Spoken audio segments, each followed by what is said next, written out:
What's up, everybody? Welcome to After the Final Whistle, football talk with John and Montel.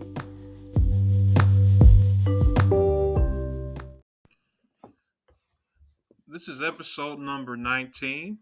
It is conference championship weekend. I'm Montel. Our co-host is John. We had some trouble this week getting our call up that we normally use to record this with. So he's gone ahead and sent me the stuff that he would normally cover, and we've kind of decided just to let one person record this week, and hopefully we don't have an issue when we do another one, presumably next week. So starting out, the Bengals versus the Chiefs. You have Cameron Sample, who is out with a groin. Not out, I guess doubtful with a groin. Stanley Morgan, also doubtful with a hamstring. Josh Tupu is questionable with a knee. For the Chiefs, Tyrann Mathieu has had a concussion. Darrell Williams has a toe. They're both questionable. For the 49ers, Trent Williams has an ankle. He's a left tackle. Jeff Wilson had an ankle as well. They're both questionable. Tackle Joseph Noteboom had a chest injury for the Rams. He's doubtful. Van Jefferson and Taylor Rapp are both questionable. Jefferson had a knee. Rapp had a concussion. And is also leaning towards Debo starting this week. So, not a lot. I mean, in terms of injuries, probably the most important ones I can see just looking at this injury report. Trent Williams, All-Pro left tackle, and Tyrann Mathieu are both really good players in their own right. So if their team, if they can't play for the play, that puts their teams in a bad spot. So just on the news side, there's not a lot, but still a few minutes worth of coverage here. NBC is reporting that Packers wide receiver Davante Adams is reportedly asking for $30 million a year for his next extension. Just to kind of set the market, DeAndre Hopkins, he averages $27.5 million a year. Julio Jones averages $22 million a year. Keenan Allen, $20 million a year. Amari Cooper, $20 million a year. Michael Thomas, $19.25 million a year. So it looks like the person setting the market is DeAndre Hopkins. And I consider them kind of the 1A and the 1B in the NFL right now. So DeAndre signed his contract a few seasons ago, and he's kind of set the market then, and he's still kind of setting it now. So if Devontae wants to be paid more, I mean, I get it. But at the same time, you really put your team in the bind when you're paying $30 million, which is more than 10% of the cap to one player, especially that isn't a quarterback. So, per Jason Lockenfora, sources close to Tom Brady believe he's leaning towards retiring this year. He had a hell of a career, but he's I think 45 or 46 years old. He's probably beat up and just tired. So I reckon if he retires, I mean the Bucks probably won't be a playoff contender next year, but Arians is a decent coach, so we'll see what we'll get out of him. Per the NFL.com, Rob Gronkowski said if he was asked today if he had to make a decision right now, he'd probably choose to retire. So none two important players on that team, and honestly, Gronk's already retired once. I think it was probably more of a publicity stunt than anything, just to get out of New England, but they lose a good chunk of their offense if both Brady and Gronk decide to retire at the same time. So coaching search and GM update searches. So the Bills offensive coordinator, Brian Daboll, has officially accepted the offer to become the New York Giants head coach.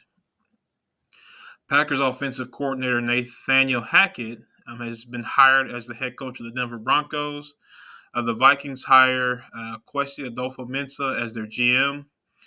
Patriots offensive coordinator Josh McDaniels is rumored to have turned down a Raiders interview unless they were offering the job. Something to look out for. I've seen some back and forth there. Apparently he's interested. He just doesn't want to waste time with an interview if he can't get the head coaching gig. Colts defensive coordinator Matt Eberflus has been hired as the Bears head coach. Per Tom Pelissero, the Cowboys defensive coordinator, Dan Quinn, he's told teams that he's going to stay with the Cowboys as their defensive coordinator. He was interviewed by 6 teams, so I'm sure he'll have some interest next offseason when coaches are looking. So he probably just didn't see anything he liked this year. Um, kind of got did dirty in Atlanta, so I don't blame him for biding his time. Bucks offensive coordinator Byron Leftwich and the Jaguars are looking to finalize a deal that would make him their head coach. He was actually drafted by Jacksonville. Don't want to say several, but I think like 20 years ago.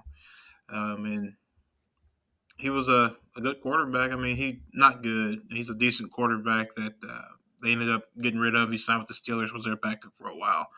Um, some Pro Bowl news: Mike Vrabel and Matt LaFleur will both coach the Pro Bowl. I'm assuming that's because they were the coaches that lost last round in the playoffs. That'd be my guess. Not 100% sure. Some more Deshaun Watson news. I don't have much more other than this, but one of the witnesses, apparently at trial, has decided to invoke their Fifth Amendment, so they won't be talking about what happened. So, moving on to some predictions from last week. So overall, John is sitting at 35-16. Last week he went 2-1 with the games he called. This week he's gone 1-1. So he predicted the Bengals would beat the Titans 35-21. They won 19-16. He predicted the Bills would beat the Chiefs 38-21. The Bills lost 36-42. By the way, this was probably one of the best games I've ever seen. This is the kind of game that kind of makes me wish the NFL would rethink their overtime rules. And a lot of the reasoning behind that is they don't want to make the games too long, but for the Bills to lose out on a game and never even touch the ball, I'm just going to be blunt here. It's kind of bullshit, you know. So they should definitely look into changing that. Just my biased opinion there. Overall, for myself, I've gone 26-25. I went 3-0 last week, 2-0 this week. Predicted an upset, 49ers over the Packers, 30-27. They won by 3, but the score was 13-10. Kind of an ugly game. I predicted the Rams would beat the Bucks 31-17. They won 30-27. The Rams did everything in their power to give this game back to the to the Buccaneers. But you know they played a good game. If anything, I think Matt Stafford. I can't hate the guy. He's worked his ass off, and I really think he deserves to win a Super Bowl. Overall, we got some additional predictions. So John has the NFC this week, and it's the 49ers versus Rams. He's saying the Rams will win 35-24. Let's see. Let me write that down. And we'll do 35 right there. So I have the Bengals at Chiefs. So it's kind of a tough game to call. The Bengals are playing really good at the right time. But the Chiefs have Patrick Mahomes. I'm going to go with, oh boy. I'm going to say the Bengals can pull this off 30-27. I say that because the Bengals seem to enjoy playing with each other. They're playing as a team. Not to the Chiefs haven't, but no one predicted the Bengals to even get this far. So I'm going to stick with that prediction of 30-27 Bengals. So I do apologize for the short episode this week, guys. I mean, we've tried for an hour and a half now to get the call up so we could record, but it just wasn't meant to be this week. So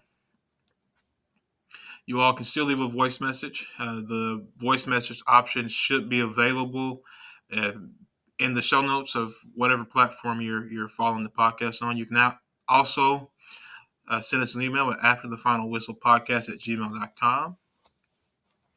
We're available on Apple Podcasts, Spotify, Breaker, Google Podcasts, Pocket Cast, and other platforms. And if you would like to see us on another platform, feel free to let us know. We'll be more than happy to give it a shot. As always, guys, I'm Montel, and John said peace. He'll see you all next week.